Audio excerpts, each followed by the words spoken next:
अशा परिस्थितीत राहू शकणार. ला बघितलं किती शांत वाटतं. कोणाची निर्मिती आहे? आपली निर्मिती आहे. आणि या अशा परिस्थितीमध्ये गोरगरिबांची मुलं इंग्रजीमध्ये शिकली पाहिजेत. KG to PG, MCom, MSc, MA पर्यंतची शिक्षण फुकट. आता विद्यार्थ्यांना पण आपण एनएमटी मध्ये राहायचे डिक्लेअर केलं ना, 0. महिलांना आपण 50% दिलं. सिनियर सिटीजनना 60च्या वरच्या त्यांना फुकट दिलं. 65. अशी एकतरी महापालिका आहे का ज्याच्या परिवारामध्ये फुकट प्रवास मिळतो? आणि मी तुम्हाला अजून सांगतो की जसं 2000 साली मी बोलतो घरपट्टी पाणीपट्टी वाढणार नाही. 2020 तो कालखंड संपला. 5 वर्ष प्रशासकाचे गेले. प्रशासकाला दम दिला, मी नाही वाढवायचं. आणि यावेळेला मी काय बोललो, पुढचे 20 वर्ष घरपट्टी पाणी सुटतात. राहिलेले प्रश्न जटिल असतात ते पण आपण सोडू. कधीही दुःखी राहू नका, निर्भयतेनं जगा. आत्महत्या त्या पोरांना जर मार्क कमी पडले ना, रागवायची गरज नाही. का जरा जवळ घ्या, जरा तू का कमी मार्क्स पडले ते पण समजून घ्या. ती दाबली पनवेल जिल्ह्यामध्ये, पण रायगड जिल्ह्यामध्ये पनवेल, पेन आणि अलिबाग इथे 4,000 एकर 50,000 कोटीची अशीच प्रॉपर्टी कोणातरी घशात टाकण्याचा प्रयत्न केला होता. गणेश नाईकने त्याला लॉक केलेला. या लोकांनी महाराष्ट्र 10 वर्ष मागे नेला. बिल्डरच्या नांदी लागून. पुराणामध्ये आपण बकासूर कुठे नाव ऐकलंय? पुराणामध्ये आहे ना, भस्मासूर, ढोंगी. माझं कुठल्या व्यक्तीशी वाद नाही. जर एखाद्या जनतेला टिकीट फॉर ग्रांटेड जनता सहन करेल अशा प्रकारची समजूत करून कोणी जर नाटक करेल तर त्याच्या नाटकाचा तमाशा कसा आहे हे लोकांना दाखवायचं काम गणेश नाही. म्हणजे मी रिडेव्हलपमेंटवर बोललो, पाण्यावर बोललो.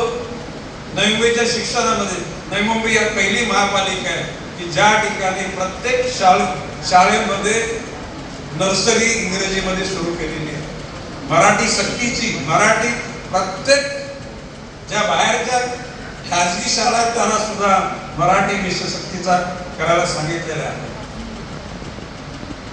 भविष्यकाल आपला निश्चितपणे चांगला आहे, परंतु आपण जागृत राहिलं पाहिजे. तुम्ही जागृत राहिल्यामुळे ही महापालिका चांगल्या विचाराच्या लोकांबरोबर, ही नगरसेवक चांगले यांच्याकडे आली. जर का दुसऱ्या अंधधुंद करणाऱ्या लोकांच्याकडे गेली असती तर आजच तुम्ही वाशाला जा, त्या सेक्टर 9 मध्ये जरा त्या बिल्डिंगा बघा आणि जरा नजर लावा, तिथली ट्रॅफिक काय परिस्थिती बघा. आज सुद्धा संध्याकाळी 5 वाजले का ठाणे बेलापूर रोड जाम होतो की नाही होतो? आज जी परिस्थिती पुढे कशी परिस्थिती राहील? पूर्वी मुंबईमध्ये एक FSI होता, म्हणजे 50 बाय 50 जर प्लॉट असेल तर 25 बाय 25च्या ग्राउंड+1 याच्या पलीकडे बांधकाम होत नव्हतं.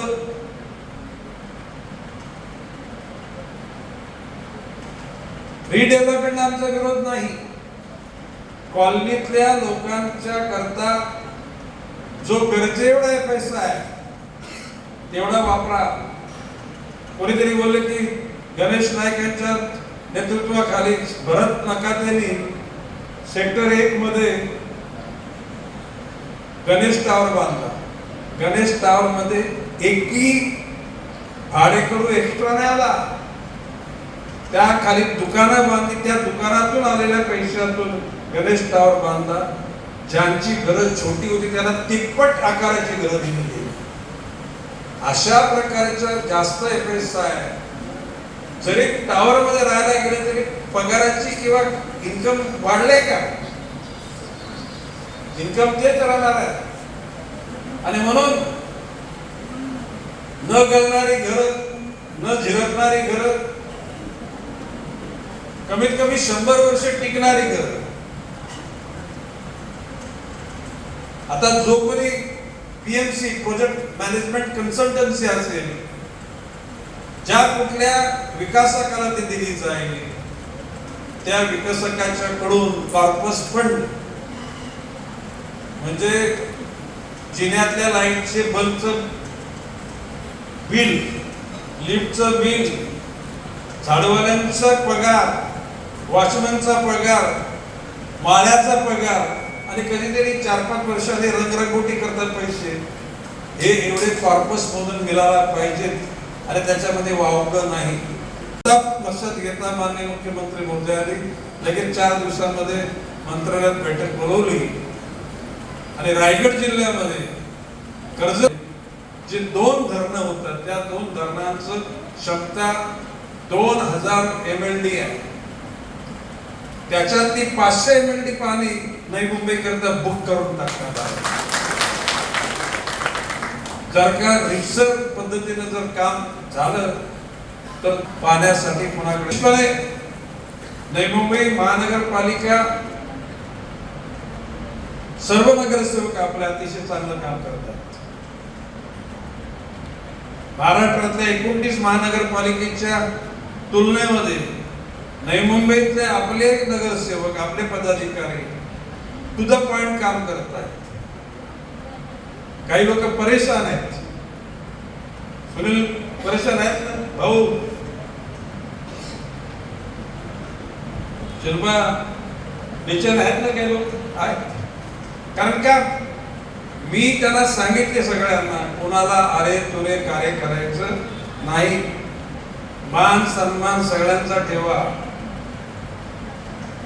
आपल्याला रस्त्यावर जाताना लोकांच्या समोर जायचं आहे आणि आपल्याला उर्मट, घमंडी, अविचारी अशा प्रकारची विशेषण लावता कामा नयेत. युनिफाईड DCR, आता तो युनिफाईड DCR तुमच्यापैकी सर्व नागरिकांचे मी आभार व्यक्त केलेले आहेत. कारण या नवी मुंबई महापालिकेच्या निवडणुकांच्या वेळेला जी अतिशय वाईट रणनीती वापरली गेली, असे मोठे मोठे लोक म्हणतात की महाराष्ट्रामध्ये 29 महानगरपालिकांमध्ये निवडणुका झाल्या, नवी मुंबईमध्ये युद्ध झालं. युद्ध हे शस्त्रांचं नाही, परंतु जी अनैतिकतेचा जो उच्चांक गाठायचा होता, तो अनैतिकतेचा उच्चांक गाठला गेला.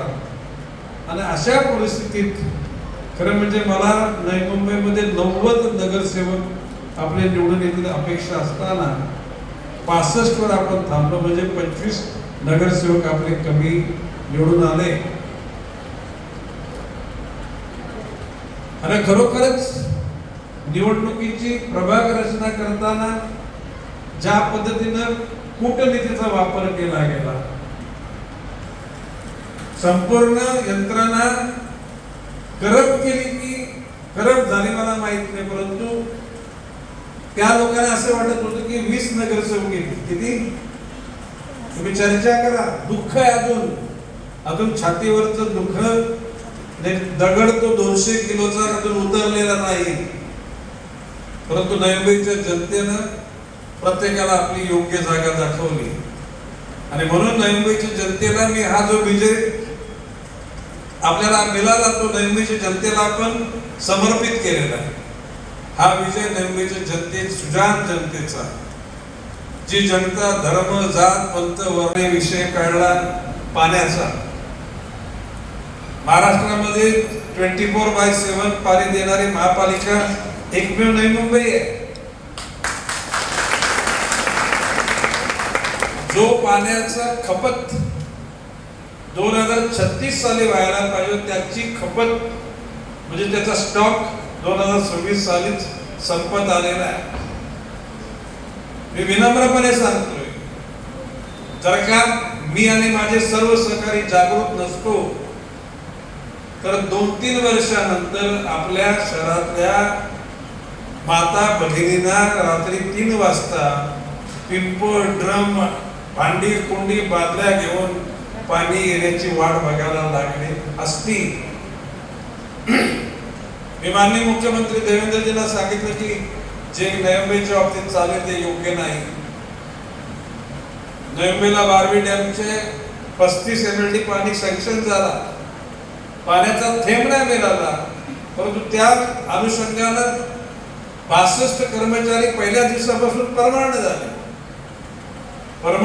बारवी डॅमच्या लोकांना पुनर्वसन त्यांचं नोकरी मिळालं, आम्हाला दुःख नाही, परंतु ज्या बदल्यामध्ये मिळाला ती पाणी मिळालं. मंत्री मोदींना सांगितलं मी माझा कधी क्रोध अनावर होईल. त्या ठिकाणी पूर्वीच्या काही प्रशासक असलेल्या आयुक्तांनी बऱ्याच नयंबेच्या बाहेरच्या लोकांना पाणी अगोदरच दिलेलं आहे. खारघरला दिलं, पनवेलला दिलं, आता दिलं ते परत काढायची आमची इच्छा नाहीये. परंतु ज्या नयंबेच्या जनतेनं एवढा उरावर त्यावेळेचे 500 कोटीचा कर्जाचा भार घेतला, ही नयंबेची जनता जर पाण्याशिवाय धडपडली तर हा गणेश नाईक रस्त्यावर उतरेल. मनपद साहेब, मी कोणाचा अवमान, कोणाला वाईट त्याच्या जीवनामध्ये दिवस येऊन अशी इच्छा व्यक्त करणार नाही. परंतु कोणी जर आम्हाला बुद्धू समजून जर टपली मारणार असेल, त्याचा हात धरून त्याची लायकी त्याला दाखवण्याची ताकद आमच्यामध्ये आहे. मी तुम्हाला विश्वासाला सांगतो की भाऊ काय, सुनील काय, आपले शिल्पा काय आणि शैला काय, ही सगळी गुणी लोक आहेत आणि कार्यकर्त्यांनी जीवाचं रान केलं. ऐकला का? तुमच्याकरता कार्यकर्त्यांनी जीवाचं रान केलं, त्या कार्यकर्त्यांची सुद्धा जाण ठेवा. आता मी नेहमी सांगतो की पूर्वीचे भाजपवाले तर जनसंघवाले, अरे त्यांना काय जास्त लोक नाही, बोलला तरी पोर आहे, त्यांना बोलवा, त्याचा मान सन्मान करा.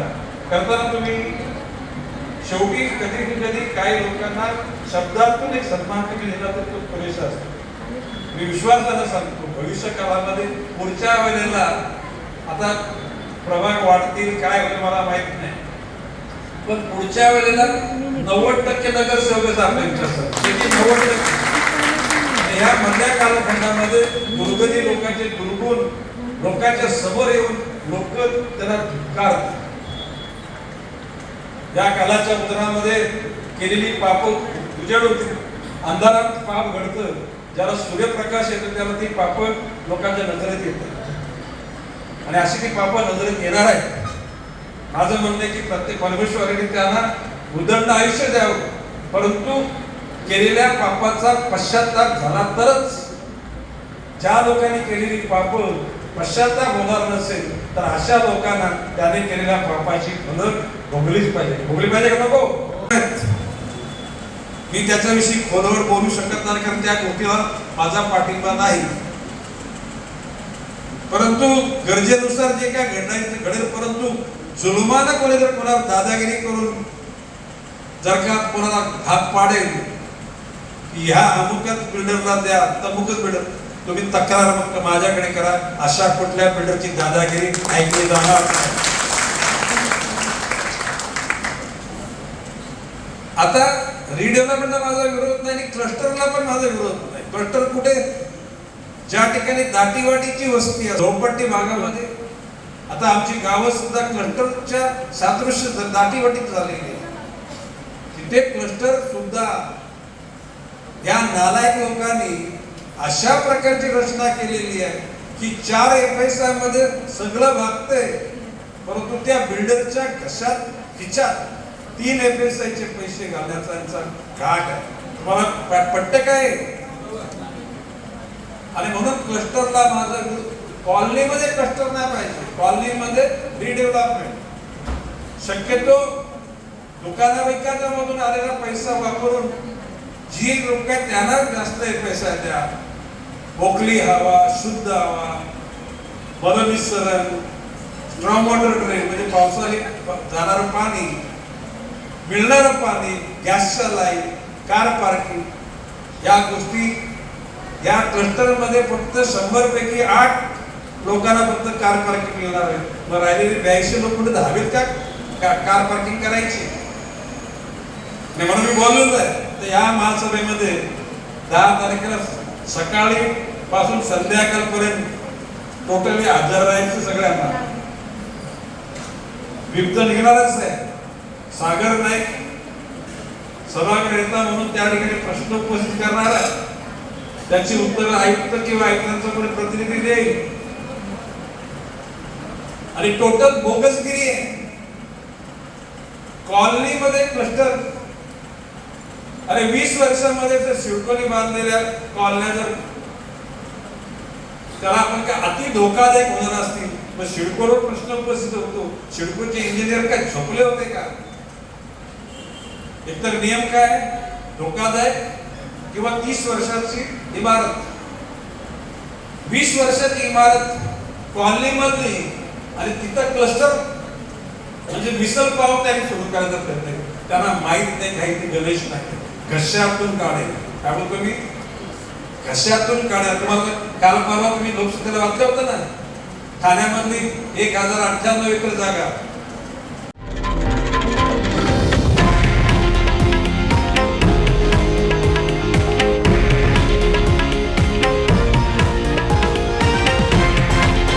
हे आहे देशातील नंबर 1 न्यूज नेटवर्क आणि आपण पाहत आहात TV9 मराठी, एकमेव.